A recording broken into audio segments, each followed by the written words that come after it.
Hello and welcome back to White Lines Football. Lewis again here today. I'm joined by Jack. Hello. I'm also joined by Palmer's FC's Wozza. Thank you very much for coming on. No worries at all. Also, we've branched out a little bit on the channel recently, done a few groundsmen, etc. So we thought we'd get an insight into Sunday League from probably the most famous Sunday League team going, Palmer's. So Wozza, you obviously played for Palmer's. Yeah. How did it begin? Because obviously you were one of the main Palmer's players originally. How did that sort of come together, like the team? It all come together in one of the Wakufagans. Yeah. You know the accumulator thing we do? Yeah. So I think it was me, Liam, Wayne, Tomo, Nick and Matt. We were all together. Nick had been playing. Yeah. Tomo I think had just started playing again. But me, Liam and Wayne, we hadn't really been playing. I didn't play from 19 to when Palmer started again. Because Matt's dad was my manager in our LTD youth team. Right, yeah. From start to finish, Matt's dad was the manager. And I think so Matt then started this team up. And yeah, we just had a chat. I was ready to get back into it. I got a bit fit again, so I had a little spell while I was well out of shape. I just fancied getting back into it, so we just started it up from there. And as you know, you sort of start talking to your pals and asking people, are you interested? Yeah, yeah. And yeah, before we knew what happened, we had a team and we're getting ready to start friendlies. So you did a season off camera, is that right? Yeah, the first season wasn't filmed at all. I think Matt was doing his YouTube. Yeah. He had his own channel then. I think he saw a little gap in the market maybe. I think there was one other team, Reality FC I think they were, but their videos were a lot longer I think, and I thought Matt saw that he could do it in such a way, because his editing skills are really good, Matt. He did it for a job, didn't he? Yeah, that's it, yeah. And he was working at Apple as well, so he was well up to date with all the spec. I'm useless with it all personally. I haven't got a clue, but he's so good at what he does, and I think he saw a gap in the market and thought, let's give it a go. So he told us, and we were like, all right. Yeah. And then it went from there. Yeah. Is it different playing on camera? Like when you're actually playing the game, does it feel different knowing you're on camera? At first, yeah. For me personally, I can't speak for everyone. At first, for me, it did. Not so much now. What will happen now? I mean, I had that miss earlier this season. I don't know if you saw it. It was on Sport Bible. Yeah. It was a bad one. Yeah. And as soon as I'd done that, I thought about the camera. Yeah. Because I thought, I think some people forget we are just Sunday League footballers. Yeah. I've got a job. This is a hobby. I'm not very good, ultimately. And people forget that, and you get ripped about it. It don't bother me, but it's there forever now. Because if your camera worked now, I could just go and never happen. Yeah. So yeah, no, it's a good question. Not anymore. Not anymore. But to start with, yeah, you do. I think I overthought things and maybe tried a bit too hard. Yeah. The other teams care, so like obviously they know they're on camera as well. Obviously you play them like twice in the season, so they know it's going to be on camera. But originally, do they feel different? Do you know, or like do they have a problem with it being on camera? One team did. Yeah. So I think there's been one match, I think, since we've been doing it, where they didn't let us film. Right. Everything else has been okay. When we started, I mean, around our area, people were a bit alright, and a few people were. Things that happened, put that on camera, what you got camera for? You're not a proper team, blah blah blah.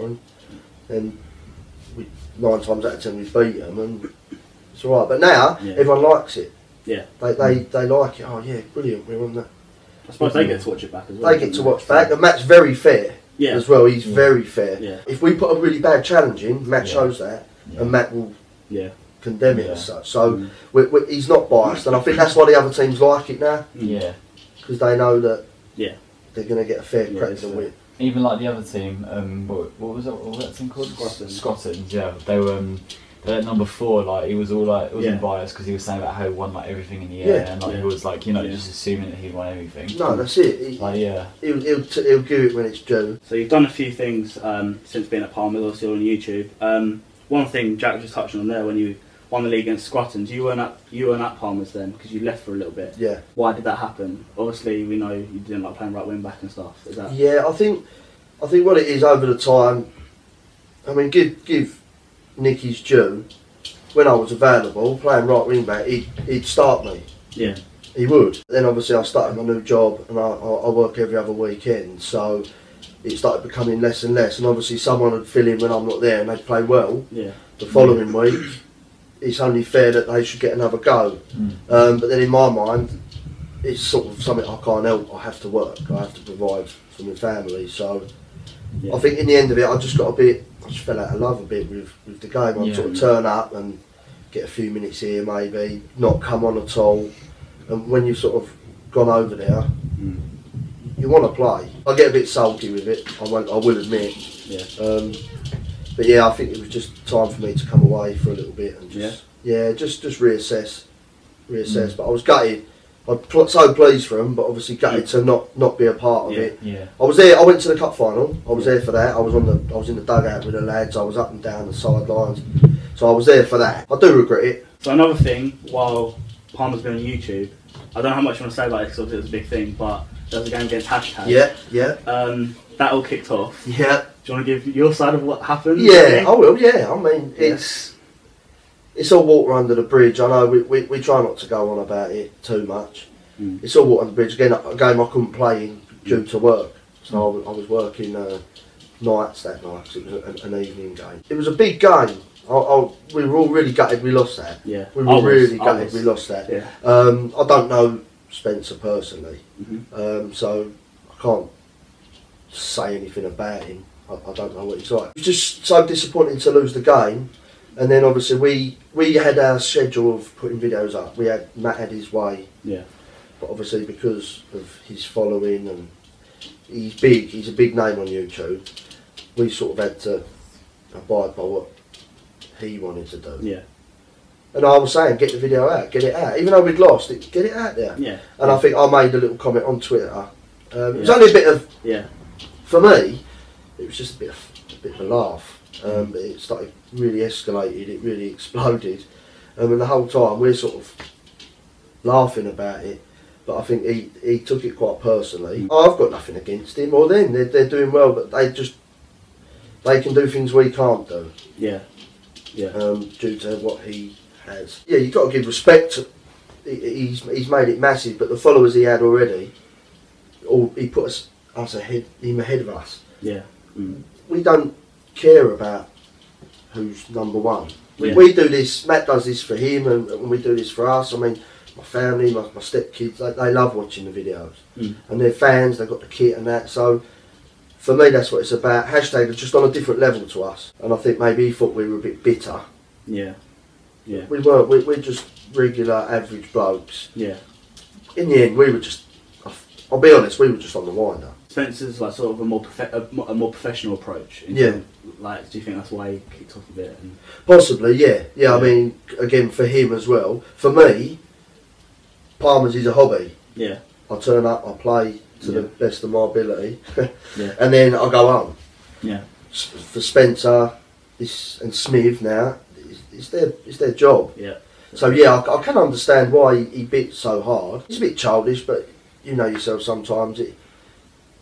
I'm a bit of a wind-up merchant, so I will do things sometimes, but I won't be offensive. Yeah, yeah. I'll try not to be offensive. I'm not one. I won't say something offensive on Twitter, even though it's just words. I don't like to offend people. Yeah. You know. Yeah. Do you think there'll ever be a rematch, or do you think that's if we'd have beaten them, yes. Yeah. But because they beat us, and now they've moved on to.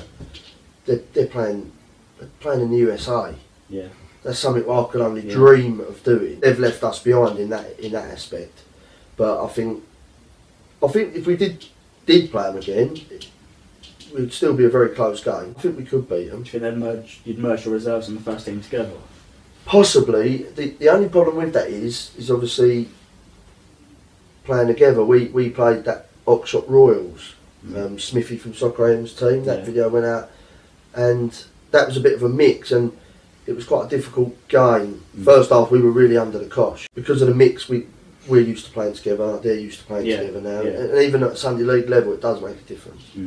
But if we was to do it, I would like it to be a mix, and I'd like everyone to be there.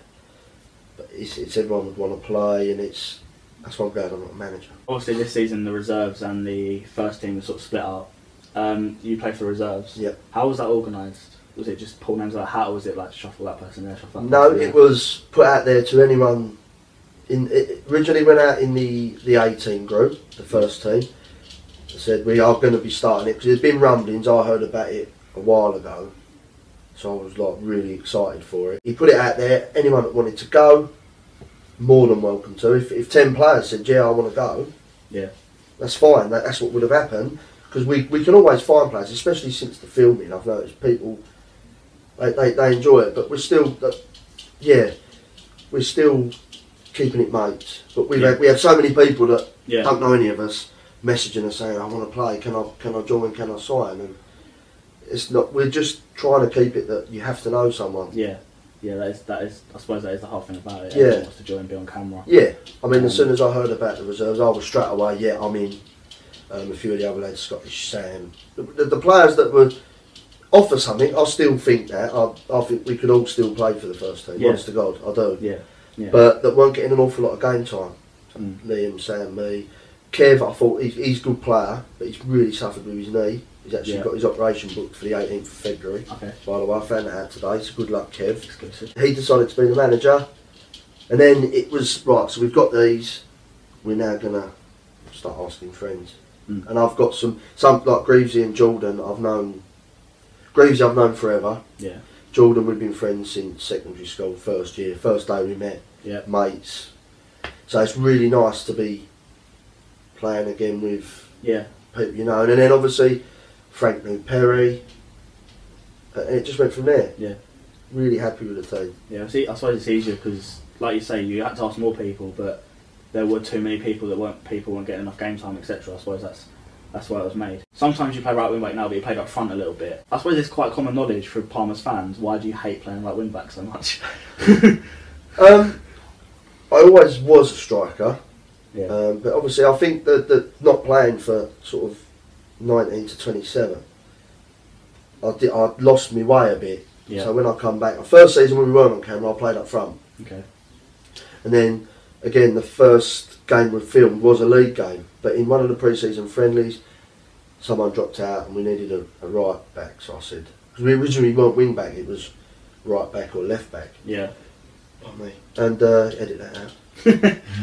So I put my hand up and I really enjoyed it. Yeah. So I thought, you know what? Let's give it a go. So it was my own. It was my own doing, really. So I enjoyed it. I enjoyed it the first season. Getting a lot of game time, a lot of the ball. The game's always in front of you. I'm quite comfortable on the ball, so that was nice. I was fitter. I've lost a bit of fitness. And then we went to the wing back. I'm 32 now. So I think when we started that, I was 30, 31. I smoke again, don't do it, but I do. And it's the getting up, getting back, getting up, getting back. I just couldn't really do it. And you play a pass, make a run forward because you are that outlet that then possibly lose the ball, and then everyone's screaming at you to get back. When you're committed forward to, they've lost it. They're pumping it straight back into the channel that you've left. I think I just stopped enjoying myself. Really, I wanted to go back. I was like, look, can I go back up front? But obviously they had good players there. That's a cliche for a young kid, everyone wants to be a striker, don't they, sort of thing. Yeah. But I guess is that still same Sunday League sort of thing? Like, do you still get the majority wanting to sort of like favoritise like certain positions, and then like you still get like obviously your fullbacks not as popular as the others, or yeah, I mean, say it's sort of matured a bit, or yeah, it does. It matures a bit more. People sort of realise, look, they are happy to play here. Yeah. But everyone, I think, given a go, would go, yeah, give me a chance up here. Yeah. But overall, I think now people know that their positions really, where they're most effective and what they're able to do. Because as you get older, your body can't do the things you used to be able to do. But yeah, I don't mind doing the odd stint now because for the team. People have been asking a while. You're supposed to be getting a tattoo. Is that happening? Now, I just want to talk about the tattoo because when I signed back, I went to the league meeting with Matt because I live just down the road from Tilbury Football Club where the meetings are held. And I turned up with him and he had the paperwork and everything like that. He said, so I said, yeah, sign up. Lovely. He went, alright, okay. He said, come over Sunday. So I don't know whether you'll get a game. Obviously, you ain't been there. Yeah, fine. That was it. And and then when I turned up, and the camera's in front of my face, they said, yeah, so you got to do a full fit. I was like, this wasn't mentioned. The tattoo one, ultimately, I have tattoos. I think I will do. I think at the end of this season, especially, not if we, but I'll get it done anyway, if we win the league, then 100%. I don't know where to get it. I don't know what to have. Realistically, I don't want anything too big. It's going to be on my body for the rest of my life. So the thing is, like, because it's a Palmer's tattoo. Like, Palmer's has played, like, if you were to live to 90 and never played again, Palmer's has still played a big role in your life. So like, it's supposed to mean something. It's not like you're getting like a random thing. So. Yeah, no, that's it. I mean, I will get it done. I don't know what to do. Part of me thought maybe getting Matt to do something where someone could design one for me, because Matt likes things like that. And again, it gives people who watch and follow the chance to get involved. So I might put that out there. That maybe, if I can get a design for one or something like that, and then I've got a tattooist mate anyway, and he'll do it for me. Cool. So just go ask about Sunday League here. Just a few questions for you. We got what states do you think like Sunday League football's in? I think it has changed. The style of football's changed. Yeah, definitely. Yeah. Seriously, like even from when I was younger, it was a lot more of a pass and move game. Yeah. But we call it now like FIFA football. Hoofball. So you get the hoofball. You get teams like that. Yeah. They'll normally be a bit of an older side.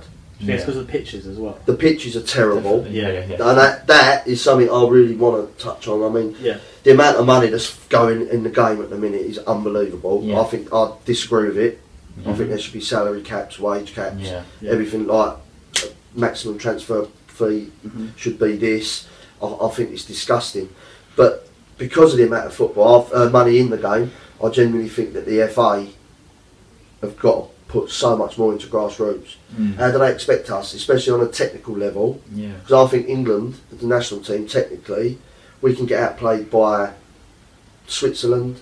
We get outplayed by them, technically. The passing, the moving, the intelligence. And then we're trying to play on a Sunday, and a lot of the pitches, they're really bad. I mean, like, sort of on like a Sunday, like when it's warmer, like I'll go and watch sort of, like, they do Sunday League, like my local park sort of thing.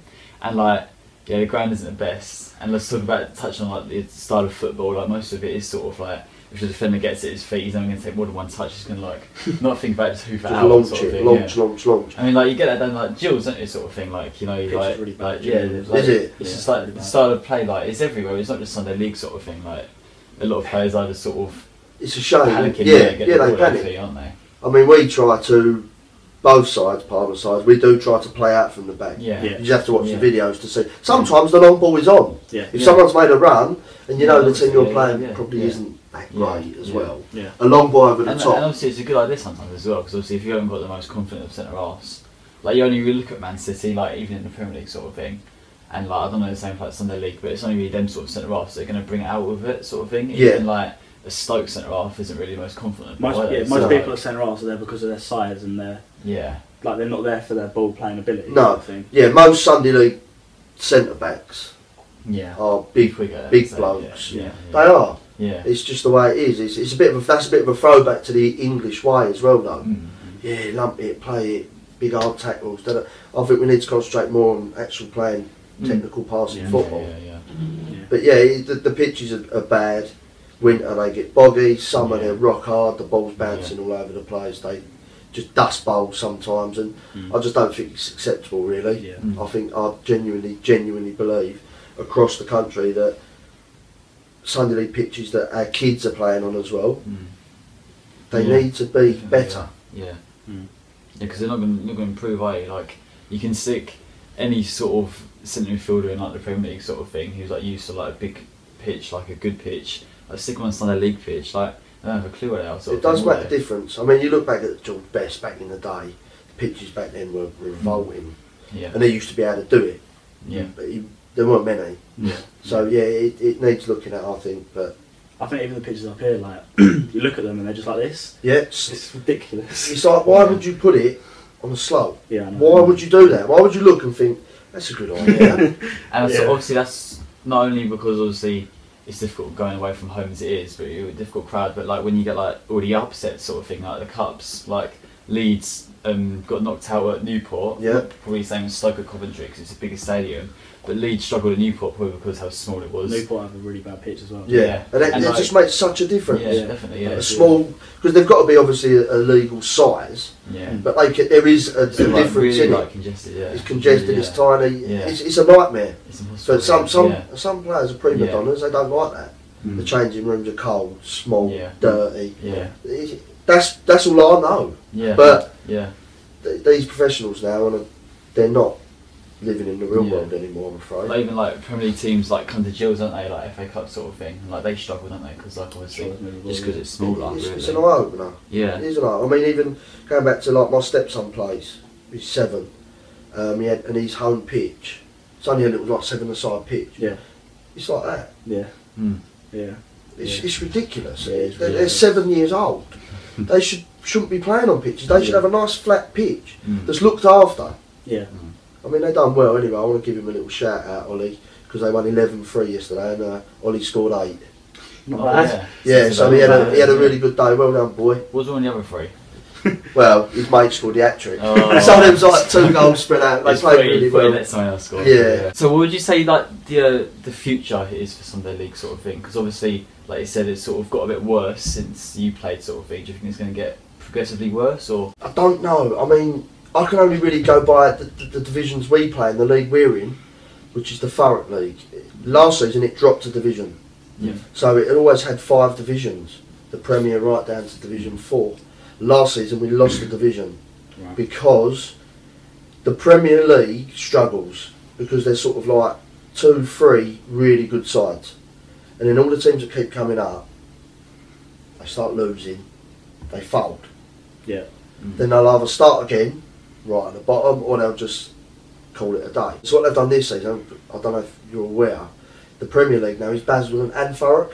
Right. That's it. So every other division is still Thurrock, but the Premier League has got Basildon teams in it as well. Okay. So we're back to 5 divisions because we started a new team and there was lots of other new teams starting. Okay. So hopefully the youngsters that are growing up and coming through and playing like Sunday League for their local side, whatever, Corin and Cosmos, blah blah blah, and then they want to carry on, they'll then start a team.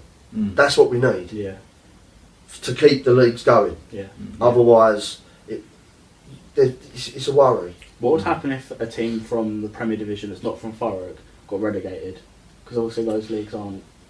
They'd then probably, I should imagine, stay in. That's a really good question. I think they might stay in the Thurrock. Yeah. I think, but I don't know. That's a really good question. Smith, when you watch this, could you please answer in the comments? I don't know. What sort of like big like positives and negatives would you draw to Sunday League? Like someone who wanted to like join, sort of thing. The big positives are the camaraderie with your teammates. You need to be together. It's sort of when you go over that white line. It sounds dramatic, but whenever you go across the white line, you want to win. And it becomes like a war, a battle, and the people on your team, you're there for them, they're there for you. Definitely, yeah. And you're against another 11. Yeah. That's the positives, like, and obviously the banter after, and we always go to the pub after the game and we talk about it and we have a laugh. We try and do other things socially, not just on a Sunday. We like to try and meet up, and I think we're going to do the Top Golf, and we're trying to arrange different things. So the positives, and again, make your new mates. Like there's some lads on this reserves team I've never met before. That you already know because. But now they're my mate now. Simple as that. Yeah. The negatives are how cold it gets in winter. Or getting up early. Ultimately. I mean, I don't drink very much at all, so that doesn't affect me like with some people that go out on the Saturday. And it's like we've had people throwing up on the pitch, on the side of the pitch. It happens. That's Sunday League. It's not negative. The coldness for me isn't a negative. It's not. I was just going to ask actually. Do you think it affects a lot of people? Some people it does. Because I don't know. I find it amazing. Like how obviously they're used to it. But like you sit in like the crowd and you watch it, or like you go out, there's anything, it's freezing, and you see like players in like t-shirts and shorts. Yeah, I'll wear short sleeve and a shirt. I won't wear underarm. I don't wear it. They don't even like look phased by it, do they? Sort of thing sometimes, and you're sort of like, whoa. But obviously you're used to it, aren't you? It's like, it's cold when you get ready. You take the top off your joggers. You're like, oh. Yeah. But once you get moving, I suppose. But once you start moving, and then I say I won't wear Under Armour. It's just a thing of mine. I won't wear it. Okay. I said to him, if you ever see me in the Under Armour top, I'll buy one a beer at the pub because I just won't wear it. The other negative, some teams are more physical. Right. Yeah. Where some players are like competitive, but too competitive. Yeah, it's not even. It goes past that. Yeah. They just want to hurt someone. Yes. Yeah. Oh really? You come against that. Yeah. And that dangerous. It's dangerous. That is when I'll get a problem. Yeah. If someone comes in, wins the tackle, cleans me out, wins the ball, but it's strong, knocks me on the floor, I'll get up and say, great tackle. Yeah.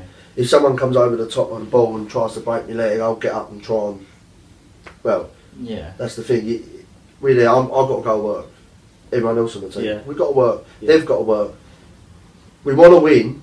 I don't want to hurt someone. It shouldn't be part of it. Like in the Premier League, you get injured, like a long-term injury, that's your job. But like you shouldn't get injured like in Sunday League. No. But I don't know. Obviously, you remember because you're a Spurs fan. But when Leicester won the league and Spurs drew with Chelsea, and the challenges were just gone. I don't know how someone can get sent off, but the challenges were going in. It's like they were there to hurt someone. Yeah, Tottenham lost their composure. Yeah, no, I enjoyed watching that. They got like the highest of yellow cards, didn't they? Like, seriously, I enjoyed that. Bele got suspended for next season. Yeah. Just like scratching. Yeah. So Fabregas' eye, wasn't it? Yeah, they lost complete control. Yeah, no. It was.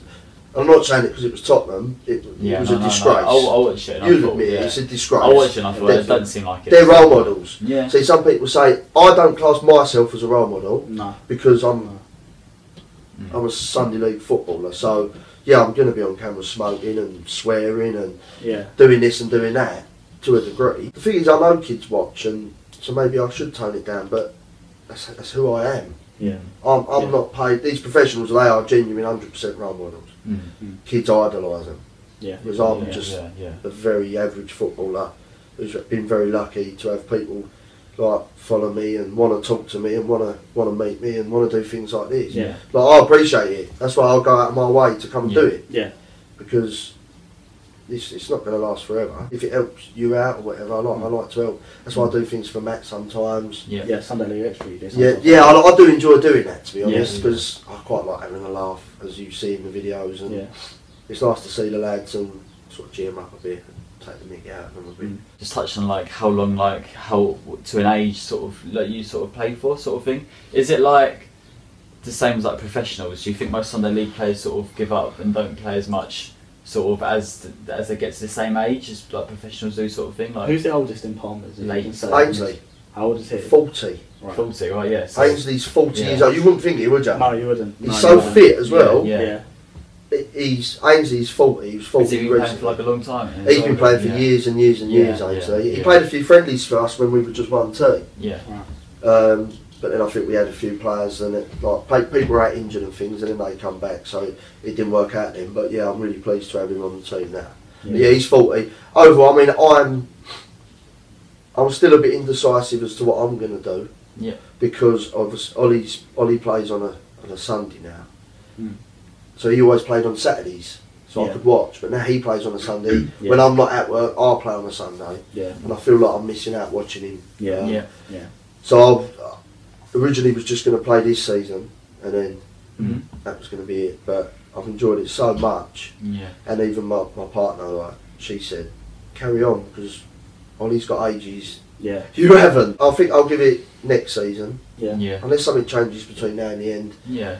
Next season, and then I will look to play vets, because you get the vets league starts at 35. Okay. Yeah. So that's the next thing. I think there's like a 50-odd-year-old playing in the Folk League now. Yeah. If you're fit enough to do it, there's nothing stopping you. Yeah. But I'll look to go and try and keep a bit fit, go to the vets, and then look really good. Yeah. I think the youngest you can play at, I think it's 18. 17. I think. Yeah. Who's the youngest at Palmer's? Alfie. How old's he? He's just turned 18. Okay. Okay. Yeah. He's Sam's nephew. All right. Yeah. So yeah, he's Sam's sister's boy. Yeah. So yeah, he's the youngest. Then obviously, then Ainsley. Then I think I can't remember. Oh, Dan's a bit older. Dan Smith, Super Dan. Then I think it's me maybe. Right. Yeah. It's quite a like, apart from a few people, it's like an average like football team age really. Like, yeah. I mean, Perry's younger. He's just at uni now. Hassan and Jamal are not far off me. Scottish. So all our boys, and in the first, the average is probably be about 29, 30, I think. Yeah. So we're going to talk a little bit about your beloved Arsenal. Arsenal fans, your body posture suggests you're not happy with how things are going at the minute. No, I'm not. No? Are you very much Wenger out? I am, yeah, and I have been for longer than a lot of people. Yeah. I've been like it at least 8 years. Mm-hmm. I just could see what was happening, or what's happened now was coming. I mean, people go, oh, you could support Newcastle, it could be well worse, you could be a Villa fan, look. But every fan of each club has got their own expectations, or sort of what they want from their club, that you can see should be half realistic. Yeah, like you've done like the Invincibles, like only what 15 years ago. Yeah, thing. You Like, moved same to manager, like, to be able to compete with like Bayern. This is Munich. my massive issue, and this is what I was talking about yesterday to my dad. I actually rang him up after the game. I was raging, and I said to him, "We've moved to this stadium. We've been given all this nonsense about we're going to compete. We're doing this to move forward. At the time, maybe that was possible. We only had Chelsea with the Russian money, but then all of a sudden, Man City have come in. They've blown everyone out of the water. This Sky money has completely changed everything now. So Tottenham are building their stadium. They won't have the same, I'm pretty sure, financial constraints that we had at the time we'd done it. Yeah. Because of this Sky money. When any club now can spend 30 million on a player, any club in the Prem. Well, it's even like Wolves went in for Silva from AC Milan, didn't they? Yeah. 30 odd million. They're in Championship. I think they've got some Chinese consortium or something, haven't they? They've got a But yeah, Arsenal, going back to the stadium, it's like we're paying top money in Europe, I think, for tickets. Especially, at least in the Premiership. Season tickets, the tickets, and the product that's on the pitch isn't fit for purpose. If that was a restaurant, you'd go once, see they're charging big money, you'd go, that was disgusting, or I'm never going back there again. But people still go, they still keep going. They can't see that we have regressed massively. You can see it, surely. Tottenham can see it because they're ahead of us now. They're laughing. But if we'd have done things right, that wouldn't have happened. Seriously, it wouldn't have happened. Tactically, it's not very good. No. It's obvious. It's stunningly obvious. Defensively, we're not coached. We can't be. Really I'm sure of it. We cannot be coached. Especially that first goal yesterday. 4 Arsenal players trying to close down. Who's the Wilson? Wilson. No, who's the guy who put the cross in? Oh, Fraser. Fraser. Good little player, but 4 players. Are Are you serious? That's disgusting. Yeah. Steve Bowles nicking a living. He just sits there like that. He's another yes man. They go, oh, Wenger's up in the stands. I've seen some Arsenal fans. Oh, seeing that, look at these results when Wenger's been in the stands. This is a look to the future when he's not here. Well, no, because all he does when we are losing, he sits there like that with his little elastic band, or we're trying to do his zip up like that. That's true. I can't deal with him anymore. Who would you look at bringing in when, say you went at the end of this season, because obviously they want to discuss it, obviously looks like Arsenal are going to miss out on Champions League again. Yeah. Who would you look at bringing in, do you think? So again, I quite like Allegri from Juventus. Jardim, Monaco coach, he looks quite decent. Sarri, I think he's pronounced, the Napoli coach. I quite like the look of him as well. Even for a couple of seasons to try and see what that, and Ancelotti I think could really do a good job. I don't think he's not going forward, but to steady the ship. Because when Wenger goes, it will leave a hole in the club because of what he's done. Psychologically, it'll have more of an effect, like because he's not going to be there anymore. Everyone just associates it with him being there. Do you think the problem goes higher? So with the owners, Kroenke and people like that, massively haven't invested properly, stuff like that, or their faith in Wenger, even just the fact that, like last season, we could see how much of a disaster Arsenal season was when winning the FA Cup, and then perfect time for Wenger to go. First season missed out on the Champions League, effect's gone, but he stays on another 2 years, and now he's not going to win the FA Cup. He's not going to qualify for Champions League. Obviously, they have and he got a pay rise as well. So he got a pay rise. They've got to be really careful as well, sort of thing, because like obviously you can name your managers that you want, sort of thing, to replace Wenger, but at the end of the day, like they'll look at it at the end of the season and they'll see it as a team that have failed twice to get Champions League. And you look at like even the team yesterday, like probably no Sanchez, Ozil might have gone by then, he might have had enough. And like you look at the team, like obviously like Wilshere sort of thing, like I'm not really a fan, but like you might rate him. I get some people do rate him because he does work hard, but obviously he's sort of come into it after doing well in Europa League. Like Xhaka obviously is doing very well. Like obviously he's still young. You look at like the defence, like they've got to sort of be careful because they're no like in a few years' time, like they could be just as good as like they could easily drop out of the top 6. Oh, easily. Like, and like you're not going to attract any manager, are you, sort of thing. So they've got to be careful if they're going to do something. They've got to do it pronto. Yeah, I agree, 100%. I agree with everything you're saying. I actually put a tweet out yesterday saying that this is the worst squad Arsene Wenger's ever assembled. I was like just watching the game yesterday. Like, there's nothing there. Yeah, there's nothing there. Yeah. It's frightening. Yeah. I'm sorry, when you've got Welbeck, Iwobi, oh, do me a favour. It's like that team. Like, if that's your strongest 11, like, you're going to finish mid-table. Yeah, like, we've become, again, my dad, he's knowledgeable about the game. Yeah. He is. And he said it, we are in big danger of just becoming another Premier League club. We're a Premier League club, that's it. We're not a big club, we're a Premier League club. Going back to what you're saying about attracting managers, I agree to a point, because definitely they are going to look and think, oh. Yeah. A lot of work to be done. But they're also going to look the infrastructure for Arsenal. We are a big club. That's the good thing going from us. We're going to say, on the pitch we're not. Stadium. Successfully at the minute, on our successes we're not. It's fact. I'm a realist. We're not a big club. We can't really attract the biggest players. Well, we could if you pay the money, because they'll come. If you pay the big money, they will come. And what I'm looking at as well is a manager might go, do you know what? I'm going to earn good money here. This is a challenge. Yeah. If he gets the backing on the board, I don't trust. I don't. They're dinosaurs. That's another thing. So Wenger's a dinosaur. They're from a time gone by. Yeah. It's finished. What they used to do to be successful, it doesn't work anymore. The ball, they're not in touch with the game anymore. Wenger isn't. I don't know. I'm not in the dressing room, but it looks like every now and then he'll set his side up, and you think, bloody hell. Like when we beat City the other season, we're like at their place, and we cruised. I think 2 or 3, 2-0 off. Yeah. We cruised, and we was pressure him every single time they had the ball. Press, win it back, we cruise to a victory. Brilliant. Have we turned the corner? No, because the very next game, we're just sitting off. If you let a Premier League team play, no matter who they are, they will play. Yeah, like Man City, obviously, they're allowed to play. They've been allowed to play. Like, every team sort of sat off them. Yesterday, Liverpool right on them, like, obviously conceded 4 goals sort of thing. Liverpool, if they get their defence and a new keeper. If once Van Dijk settles, I still think they need another centre back. Really. That Robertson's doing well for them, better than Moreno. Moreno's not very good. No. They could really be a force, because that attack line is frightening. They're so good. Seriously, I'm jealous, because that's how we used to be. I remember, I was watching it. Bergkamp, Henry, Pires, Lundberg, Vieira. That team was unbelievable. But again, with another manager, if we had Alex Ferguson, we'd have won the Champions League. I think even if you got Jurgen Klopp when he was out of business, like obviously, you look at the effect he's had on Liverpool. You know, like even losing Coutinho, arguably their best player, they still put 4 yesterday. Put 4 in against arguably the best, like one of the best defensive records in the league.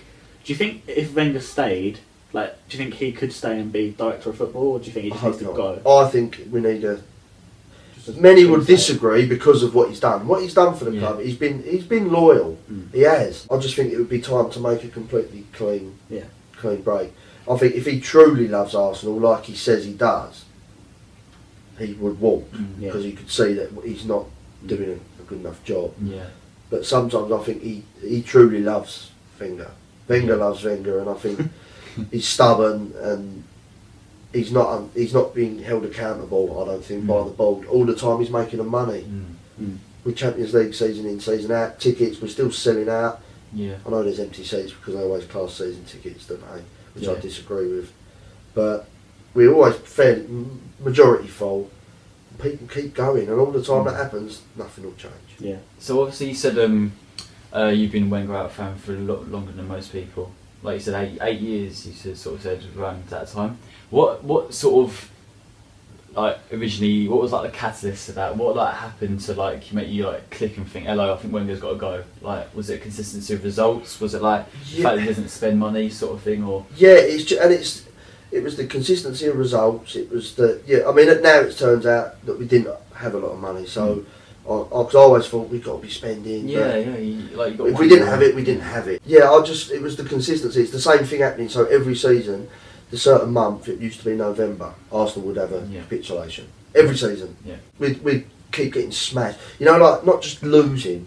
We're the only team out of the big clubs that gets beat like that regularly. 8-2, 6-1, 6-0, 5... It's completely unacceptable results.